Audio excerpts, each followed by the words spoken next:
Hello everyone. तो आज हम स्टार्ट करेंगे a new topic that is light, the reflection and refraction. Light is a very very interesting topic जिसको clearly define करना बहुत ही मुश्किल है कि लाइट होती क्या है। हाँ, लाइट के बेनिफिट्स हमें क्या क्या हैं ये तो हम सभी जानते हैं। ठीक है, ये ब्यूटीफुल जो पिक्चर आप देख रहे हैं, जो मल्टीपल कलर्स का कॉम्बिनेशन है, ये सारा पॉसिबल है बिकॉज ऑफ लाइट। ठीक है, तो लाइट की वजह से हम आसपास बहुत मल्टी कलर ऑब्जेक्ट्स हैं, ब्यूटीफुल पिक्चर्स आप देखते हैं, उन सभी चीज़ों को जो एन्जॉय कर पा रहे हैं just because of the light. कुछ प्रॉपर्टी लाइट की हैं और बाकी की जो प्रोसेसिंग होती है वो हमारे आइज़ और हमारे ब्रेन में होती है। ठीक है, जिसकी वजह से हम ये सब कुछ देख रहे हैं। तो हमारा जो विज़न है कि क्यों हम देखते हैं, कैसे हमें कुछ चीज़ दिखाई देती है, आइज़ कैसे काम करती हैं, वो अलग चैप्टर में हम डिटेल में पढ़ते हैं इन द ह्यूमन आई। पर आज हम बात करेंगे कि लाइट की ऐसी क्या प्रॉपर्टीज़ हैं जिसको यूज़ करके हम बहुत सारे फिनोमिना को समझ सकते हैं। ठीक है, फॉर एग्जांपल अभी आपके सामने ये एक ग्रीन कलर्ड पत्ते का फोटो है। ठीक है, तो मैक्सिमम ऐसा क्यों होता है कि पेड़ चाहे कोई भी हो पर जनरली पत्तों का कलर हरा होता है। जो वेजिटेशन है, प्लांट्स हैं, चाहे ग्रास की बात करें, मोस्टली उसका कलर ग्रीन क्यों होता है। ठीक है, तो ग्रीन होने के पीछे उसके ऊपर जो लाइट पड़ रही है, क्या लाइट की कुछ प्रॉपर्टी है जिसकी वजह से वो ग्रीन दिखाई देते हैं, या इन पत्तों में कोई ऐसी प्रॉपर्टी है जिसकी वजह से ये ग्रीन दिखाई देते हैं। ठीक है, तो उसको डिस्कस करते हैं। देखो क्या होता है, जब सनलाइट किसी भी पत्ते पे पड़ती है तो सनलाइट में जो एनर्जी है, ठीक है, सनलाइट को बेसिकली हम मानते हैं कि मिलियंस या बिलियंस ऑफ छोटे छोटे पार्टिकल्स हैं वो एनर्जी के। ठीक है, मतलब सनलाइट के थ्रू छोटे छोटे पार्टिकल्स एनर्जी के आ रहे हैं जिनको फोटॉन्स बोलते हैं। या आप ऐसे भी बोल सकते हैं कि सीधा क्या हुआ, सनलाइट आई, पत्ते पे गिरी, तो पत्ते में जो इलेक्ट्रॉन्स हैं उन इलेक्ट्रॉन्स को कुछ एनर्जी मिली।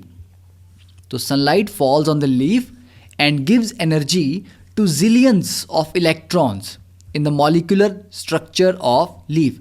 अब उन इलेक्ट्रॉन्स ने एनर्जी एब्जॉर्ब कर ली। ठीक है, अब एनर्जी एब्जॉर्ब करने से क्या होता है, मॉलिक्यूल्स वाइब्रेट करने लगते हैं। ठीक है, तो जब इलेक्ट्रॉन्स वाइब्रेट करने लगेंगे उस एनर्जी को एब्जॉर्ब करके, तो कुछ ज़्यादा ज़ोर से वाइब्रेट करेंगे, कुछ थोड़ा कम वाइब्रेट करेंगे।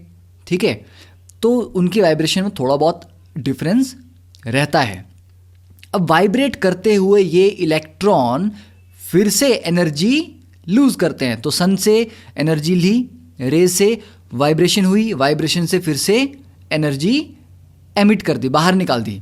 ठीक है, तो जो ये रेज आ रही हैं इन इलेक्ट्रॉन से, जो वाइब्रेटिंग इलेक्ट्रॉन फिर से रेज छोड़ दे रहे हैं आगे, इन रेज की वजह से ही पत्तों का जो एक स्ट्रक्चर होता है, बहुत उसमें ट्रांसलूसेंस एंड डेलिकेट स्ट्रक्चर, मतलब आप देखिए यहाँ पर इस डायग्राम में अगर हम देखें तो जो पत्ते का स्ट्रक्चर है आप इसकी बहुत फाइन डिटेल तक देख पाते हैं कि अगर आप इसको लेंस के अंदर देखें, मैग्नीफाइंग लेंस के अंदर, तो आपको बहुत क्लियरली इसका जो स्ट्रक्चर है वो दिखाई देता है।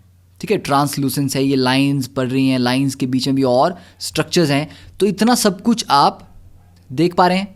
ठीक है, तो क्यों देख पा रहे हैं, क्योंकि वो जो इलेक्ट्रॉन्स ने एनर्जी एब्जॉर्ब की थी, अब वो दोबारा एनर्जी वो लूज़ करते हैं, और उस एनर्जी जो आ रही है वहाँ से रेज, इलेक्ट्रॉन्स जो फिर से रेज छोड़ रहे हैं, वो जब हमारी आइज़ पे पड़ती हैं तो उसकी वजह से हमें पत्ते के अंदर का जो इंट्रिकेट स्ट्रक्चर है वो दिखाई देता है। अब मेन पॉइंट क्या है कि ये जो वाइब्रेशंस हो रही हैं इलेक्ट्रॉन्स की, ये किसी भी रैंडम फ्रीक्वेंसी पे नहीं हो रही कि सब अपनी अपनी मर्जी से वाइब्रेट कर रहे हैं। इनकी वाइब्रेशन एक एवरेज वैल्यू जो कि 6 × 10⁻14 वाइब्रेशंस पर सेकेंड, जस्ट इमेजिन 6 × 10⁻14 वाइब्रेशंस एक सेकंड में हो रही हैं। ठीक है, कभी आप स्प्रिंग लेके ट्राई करें कि स्प्रिंग को अगर हम कंप्रेस करके छोड़ दें कितना वाइब्रेट करता है। तो 1 सेकंड में कितनी वाइब्रेशंस होंगी? जस्ट इमेजिन, इतनी सारी वाइब्रेशंस पर सेकंड हो रही हैं। तो मैक्सिमम जो पत्ते हैं या जो ग्रीन कलर का कुछ भी आपको दिखाई दे रहा है, उसमें जो इलेक्ट्रॉन्स हैं उनकी वाइब्रेशन इस रेंज में होती है, ठीक है, इसी वैल्यू के आसपास होती है।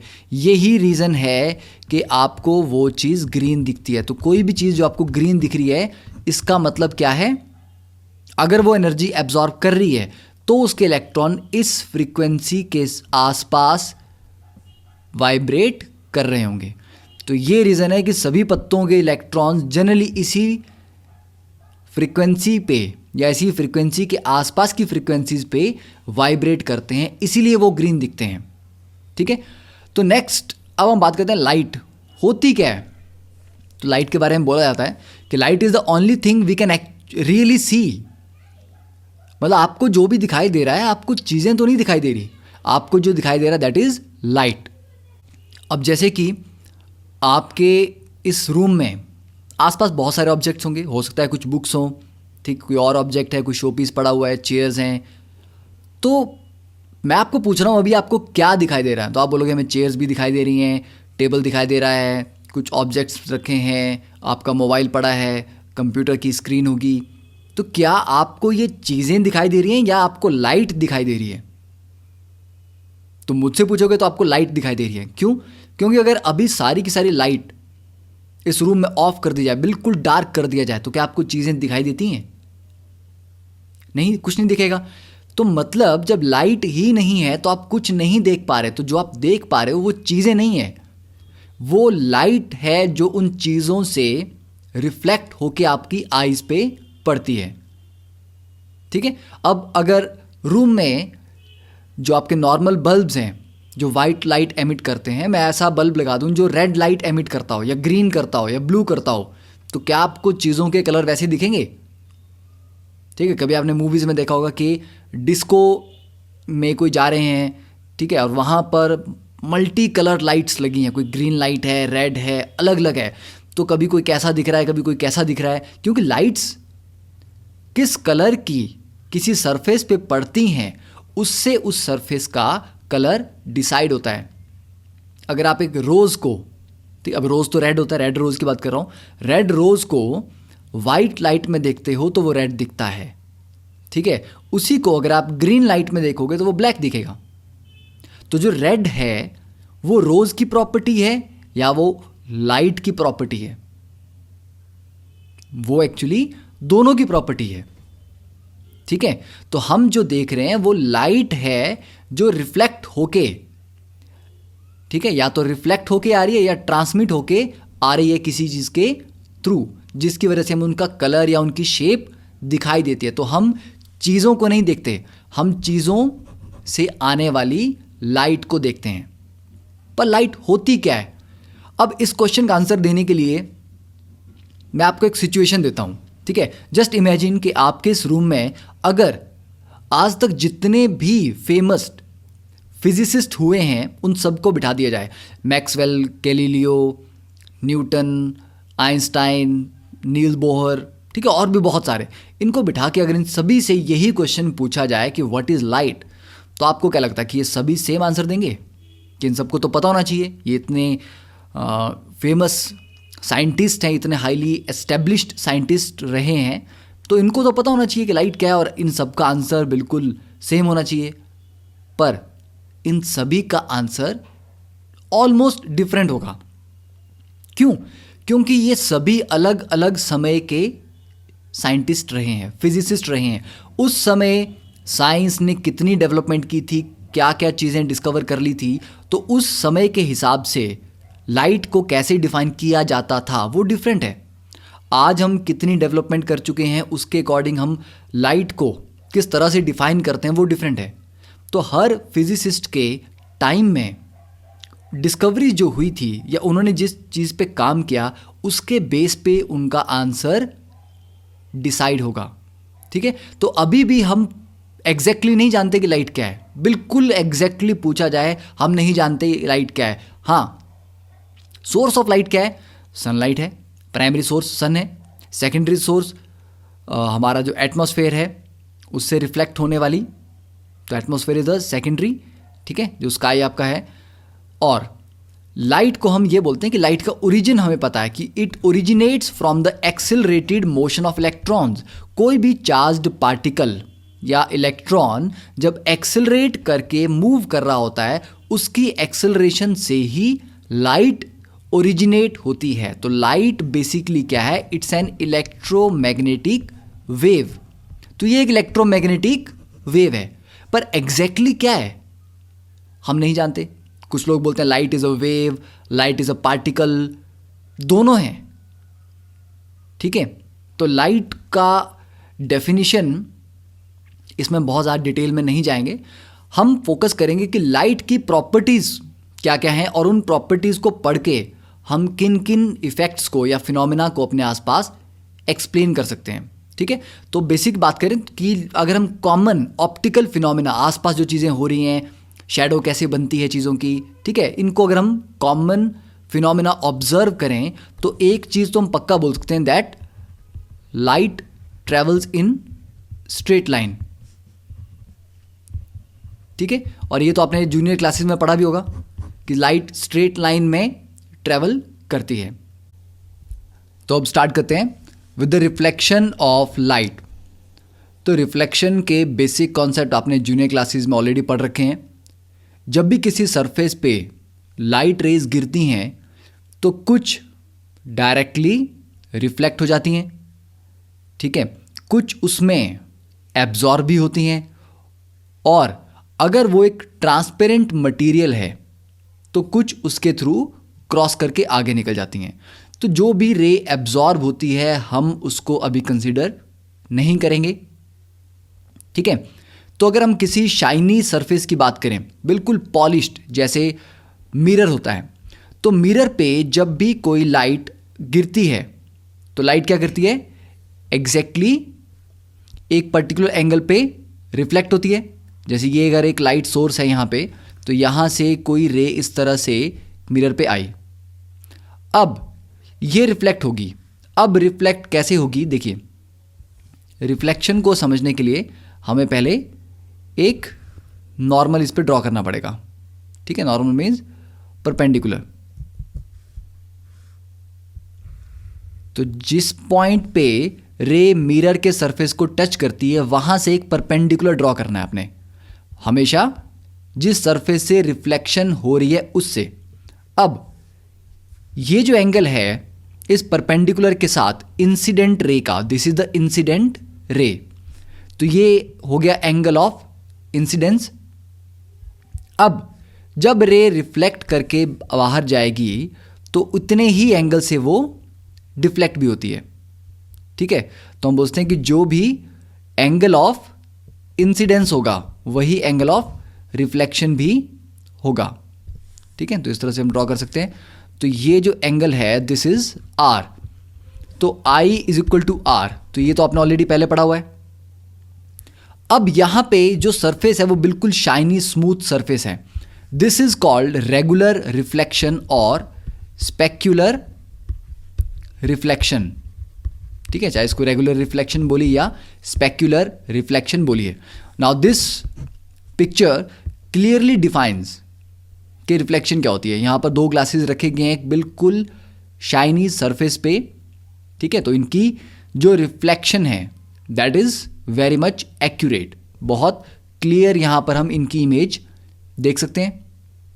अब अगर हमारे पास जो सरफेस है that is not a highly polished, बिल्कुल शाइनी ग्लॉसी सरफेस नहीं है, इरेगुलर सरफेस है, जैसे कि नॉर्मल आपका टेबल है, आपकी बुक्स हैं, कपड़े हैं, रोड आप ले सकते हैं, कोई भी, क्या वो बिल्कुल पॉलिश होते हैं? नहीं, उनके सरफेस पे छोटी छोटी इरेगुलरिटीज़ होती हैं, ठीक है। सरफेस मतलब बिल्कुल सीधा नहीं होता, कुछ इरेगुलरिटीज़ उसके सरफेस पे ज़रूर होंगी। अब जब भी कोई रे आएगी उसके सरफेस पे इंसिडेंट होगी, तो ये जो लॉ ऑफ रिफ्लेक्शन है ये हमेशा ओबे होगा, पर आपको देखना पड़ेगा कि उस पॉइंट पे जो परपेंडिकुलर है उसके रिस्पेक्ट में ये ओबे होगा, ठीक है। तो अब अगर रे इस पॉइंट पे पड़ रही है यहाँ पे, तो इसका जो परपेंडिकुलर है वो तो कुछ और होगा, ठीक है। तो ये रिफ्लेक्ट होकर यहाँ वापस जाएगी, इस तरफ। तो डिफरेंट डिफरेंट स्ट्रक्चर की वजह से, क्योंकि सरफेस ऊबड़ खाबड़ है, रफ सरफेस है, तो रफ सरफेस पे भी लॉ ऑफ रिफ्लेक्शन ओबे होता है कि I is equal to are, पर ये आई वेरी करेगा, इसलिए ये आर भी वेरी करेगा। तो अगर हम एक शाइनी सरफेस पे, ग्लॉसी सरफेस पे पैरेलल रेज डाल रहे हैं, ये 4 पैरेलल रेज जा रही हैं, तो ये चारों जब रिफ्लेक्ट होंगी तो रिफ्लेक्ट होने के बाद भी ये चारों आपस में पैरेलल हैं, ठीक है। तो दिस इज स्पेक्युलर रिफ्लेक्शन। पर एक रफ सरफेस पे जब यही 4 रेज डाली गई तो कोई रे किसी डायरेक्शन में जा रही है, कोई दूसरी डायरेक्शन में जा रही है, तो this is called diffuse reflection, ठीक है।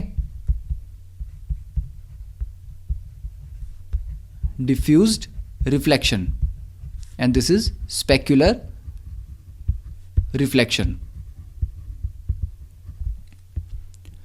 तो पहला लॉ तो हो गया रिफ्लेक्शन का कि I is equal to R, ठीक है, angle of incidence is equal to angle of reflection. अब सेकंड लॉ क्या है इसका? सेकंड लॉ ये है कि जो इंसिडेंट रे है, ठीक है, जो रे आ रही है, जो रे रिफ्लेक्ट होके बाहर जा रही है, और जो ये परपेंडिकुलर है द नॉर्मल, तो इंसिडेंट रे, रिफ्लेक्टेड रे और नॉर्मल, ये तीनों एक ही प्लेन में एग्जिस्ट करते हैं, ठीक है, मतलब ये वर्टिकली एक ही प्लेन में होंगे। जैसे कि दिस इज द प्लेन, या इसको पेपर, पीस ऑफ पेपर आप इमेजिन कर सकते हैं। तो इसी प्लेन में इंसिडेंट रे है, इसी प्लेन में रिफ्लेक्टेड रे है, और इसी प्लेन में नॉर्मल है। ओके, अब नेक्स्ट स्टार्ट करते हैं विद द एक्टिविटी 10.1। तो इस एक्टिविटी से पहले एक आपके लिए होमवर्क भी है। आपने जनरली देखा होगा कि जब भी किसी वेट ऑब्जेक्ट को हम देखते हैं, ठीक है, वेट ऑब्जेक्ट, अगर आपने मतलब गीले कपड़े भी देखे हो कभी, ठीक है, कपड़े अभी धुले हुए हैं और सूखने के लिए डाले गए हैं, तो वेट ऑब्जेक्ट हमेशा डार्क लगते हैं। अगर कोई आपकी रेड कलर की टी शर्ट है, ठीक है, अभी वो गीली है, तो ये आपको थोड़ी डार्क लगेगी अपीयरेंस में, बट वही टी शर्ट जब बिल्कुल ड्राई है तो वो उतनी डार्क नहीं लगती, ठीक है। तो ऐसा क्यों होता है? वेट ऑब्जेक्ट्स ज़्यादा डार्क क्यों दिखाई देते हैं और ड्राई ऑब्जेक्ट्स कम डार्क क्यों लगते हैं? Okay, first. सेकंड, अब इर्रेगुलर सरफेस की भी बात हो रही थी, तो मान लीजिए कोई भी रोड की हम बात कर रहे हैं, ठीक है, तो रोड आपका बिल्कुल स्मूथ तो होता नहीं, मिरर फिनिश जैसा तो रोड कभी भी नहीं होता, रोड पे इर्रेगुलरिटीज़ बहुत ज़्यादा होती हैं। तो मतलब रोड पे जो रिफ्लेक्शन होगी वो डिफ्यूज़ होगी, ओके। पर अगर रोड के ऊपर पानी भरा हुआ है सपोज, तो उस पानी में, और वो पानी अभी मूव नहीं कर रहा, बिल्कुल काम है एकदम, ठीक है, अब पानी में कोई मूवमेंट नहीं है, कोई डिस्टर्बेंस नहीं है, तो उस पानी में आप आसपास की बिल्डिंग्स की या आसपास के ऑब्जेक्ट्स की रिफ्लेक्शन को साफ देख सकते हो, ठीक है। तो वैसा क्यों होता है? तो ये आपको, चलिए इसको डिस्कस अभी कर लेते हैं। अब पानी जब इस पे रोड पे भर जाएगा तो क्या होगा? पानी की एक लेयर बन जाएगी, और ये लेयर तो यूनिफॉर्म होगी, ठीक है, और इस लेयर से जो रिफ्लेक्शन होती है वो कैसी होगी? स्पेक्युलर, ठीक है। तो ये ध्यान में रखना है कि जब भी किसी रफ सरफेस को अगर हम पानी से कवर कर देते हैं तो वो सारी की सारी जो इरेगुलरिटीज़ हैं वो उसमें कवर हो जाती हैं, और एक स्मूथ सरफेस उसके ऊपर बन जाता है, जिसकी वजह से उसके ऊपर जो भी रिफ्लेक्शन हो रही है वो स्पेक्युलर रिफ्लेक्शन होती है। इसीलिए आपको उसके ऊपर जो भी आसपास के ऑब्जेक्ट्स हैं उनकी इमेज क्लियर दिखाई देती है, ठीक है। तो अब मूव करते हैं toward the activity 10.1 of the NCERT. देखिए, it's a very interesting activity. तो बेस्ट है कि आप अपने अपने किचन से एक एक स्पून लेके बैठें, ठीक है, क्योंकि मैं भी वही करने वाला हूँ। तो take a large shining spoon, shining, ठीक है, मतलब बहुत ज़्यादा स्क्रैचेस नहीं होने चाहिए definitely, otherwise you won't be able to see it clear images. पहली चीज़, तो पहला ट्राई क्या करते हैं, स्पून को कुछ इस तरह से पकड़ेंगे, ठीक है, कि उसका जो कर्व्ड पार्ट है it is, you will be facing that. अब आप क्या करें, अपनी हाथ को या अपनी फिंगर को इसके नज़दीक लेके जाएं। ठीक है, पहला तो हो गया आपने try to view your face in its curved surface. तो कर्व्ड सरफेस पे अगर आप फेस देखेंगे तो पहली चीज़ फेस आपको कैसा दिखेगा, फेस दिखेगा आपको इन्वर्टेड। ठीक है, मतलब अगर आप फिंगर को भी रखते हैं स्पून के सामने तो आपको इन्वर्टेड दिखेगी। ठीक है, secondly do you get the image, हाँ आपको इमेज तो दिखाई दे रही है। इज इट स्मॉलर और लार्जर, तो डेफिनेटली आपका पूरा का पूरा फेस आप इस स्पून के ऊपर देख सकते हो, तो डेफिनेटली कैसी है, स्मॉलर है। ठीक है, और कैसी है, इन्वर्टेड है। Move the spoon slowly away from your face, अब आप क्या करेंगे, स्पून को अवे लेके जाएंगे तो इमेज और क्या होती जाएगी, और छोटी होती जाएगी।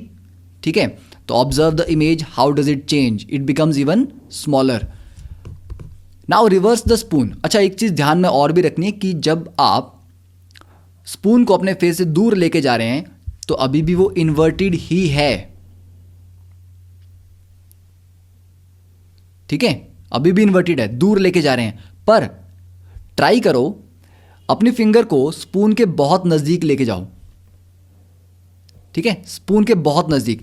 जब आपकी फिंगर स्पून के ऑलमोस्ट इतने नज़दीक होगी तब आप देखोगे कि इससे पहले तो आपकी फिंगर इन्वर्टेड दिख रही थी, पर जैसे आप बहुत क्लोज आ गए स्पून के तब सडनली आपकी फिंगर अब आपको सीधी दिखाई देने लग रही है, और ये काफ़ी बड़ी भी होगी इमेज साइज में।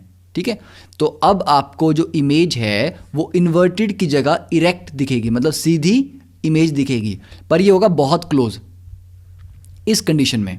ठीक है, अब second case, reverse the spoon. ठीक है, तो अब स्पून को हम बैक साइड से देखेंगे, तो बैक साइड से अब भी वही करना है आपको।